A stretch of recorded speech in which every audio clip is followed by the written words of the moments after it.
Hey folks, Matt Sharp here with another Pacific Angler Friday Fishing Report. We're filming for September 9th. If it's nowhere near September 9th, click up here. This is a link to all the Friday Fishing Reports. We do it most weeks, so I should have something more up to date for you.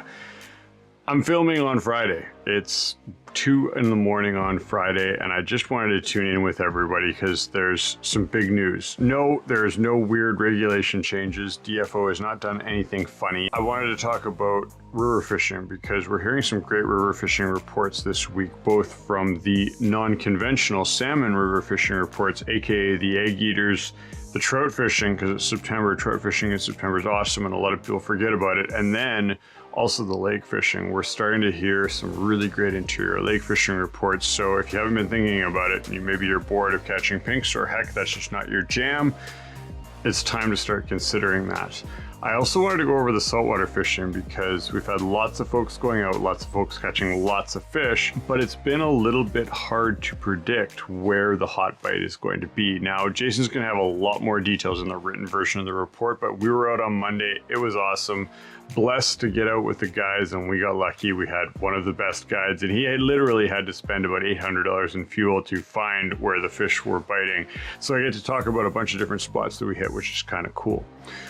Last but not least, and one of the major reasons I'm tuning in, you guys know I don't promote too hard when it comes to stuff that we're selling at the shop, but we are having a salmon sale coming up next week. That's Friday, Saturday, and Sunday. It is our annual salmon sale. It's probably the best time to pick up saltwater gear that you may have been running out of, because we want to get rid of it for the winter because there's not a huge fishery for it then. And it's also a great time to load up for the upcoming season, whether it's waders, boots, rods, reels, lines, all the saltwater gear that you might want to stock up on. Come down, make sure you subscribe to the newsletter. We are going to be releasing the details on all the sales items early there, probably Wednesday, Thursday next week. But it should be a fun time. Come into the shop, say hi. The deals are going to be amazing.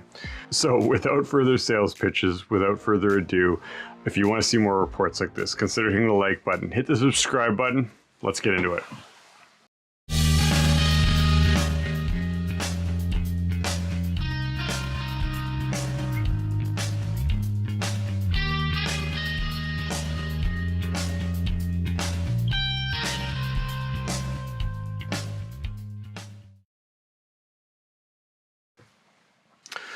All right, everybody, cheers. I literally just got home from work. We've been burning the midnight oil. It is Friday on Friday, so everything you're going to see is updated. It is, oh boy, 1:38, and I need a beer because we've been going hard.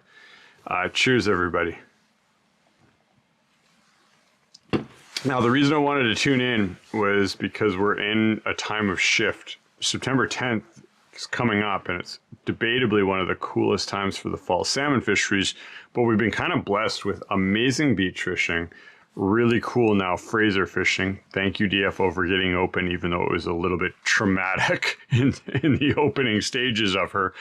It's still going great. The beach fishing is slowing down, but it's still worth a kick at the can. I had folks out today say, hey, we caught 8 or 9 pinks off the beach. Now, it wasn't what we were seeing a week ago when the folks that knew what they were up to were really getting a lot of fish, but it's still worth a kick if you guys are going out this weekend, you want to take the kids, and things have gotten less crowded, so that's a good thing.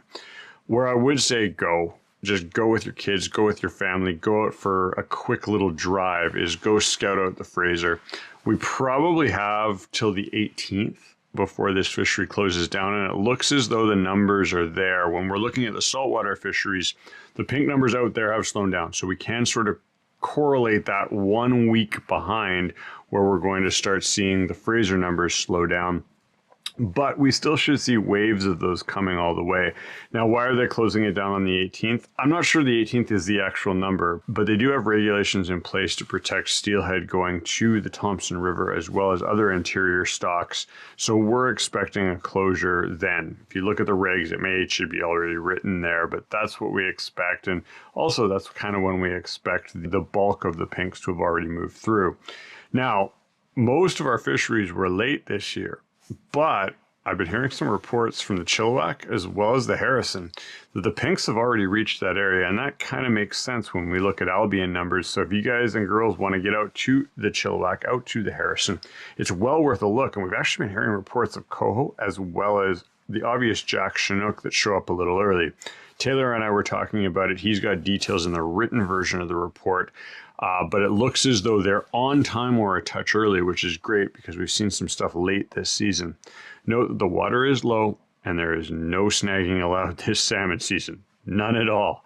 Can't do it.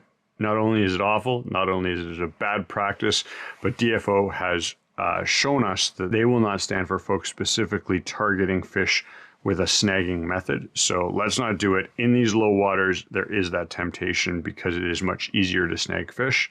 So short float, make it respectable, get out there, enjoy it, but it's well worth getting out and doing it. Now, saltwater guys and girls, I got out Monday. It was awesome. I luckily had the brother-in-law who kind of knows a thing or two about saltwater fishing, and we went on the full tour. It was really fun. We got to see Point Atkinson, we got to see Bellboy, we got to see T10, we got to see Sandheads, and then we doubled down and threw a whole bunch of gas in the engines and went across the strait and played around across there. Fishing was good in all the places, but it was interesting to see the boats move around, where the anglers were, how the spots were different in the way that they fish. Some fishing as shallow as 20 feet, where we got a couple great Chinook pushing up onto the flats of Sandheads, where it was very shallow in almost the currents of the river, just outside of the closure area, which is the banana. And then we flipped it over and we went across the strait where we were fishing like 270 on the downriggers.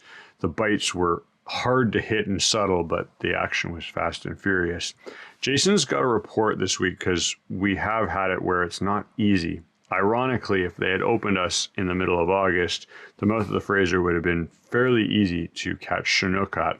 But we've seen, and this is kind of normal, that the cycle in September can be really hot and then off all of a sudden. Whales come through. We've seen that this week.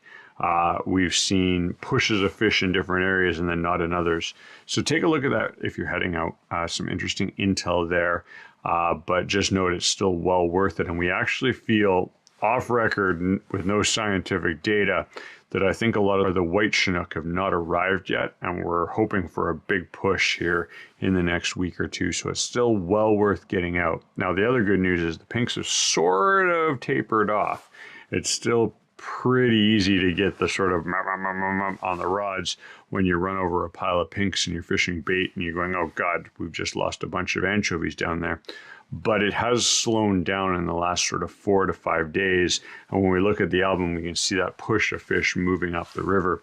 And so that's kind of cool for the saltwater guys and cool for the river guys to get out there, enjoy the pinks, but then also know that you aren't going to be hooking a whole metric ton of them if you're out. We did limit out on pinks pretty easily. We were releasing as many as we could, but the coho fishing and the Chinook fishing was excellent as well, and everybody got to take home a bunch of fish. So I'll share some pictures here of that outing. It was excellent.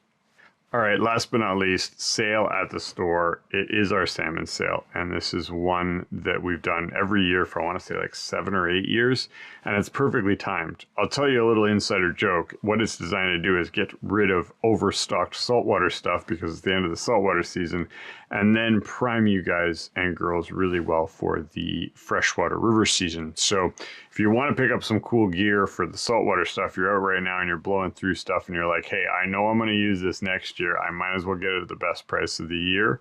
Come down to the shop. We've got you covered. We're going to be blowing out a bunch of saltwater gear that we know won't be hot sellers until next year. And then obviously we're looking at river stuff. Now the big gamble is we're probably going to be blowing out soft beads. Why? Well, soft beads were absolutely the rave about 2 years ago. And the big ones were what everybody wanted. Now, if you look at it, we haven't had a high water year in about 3 years.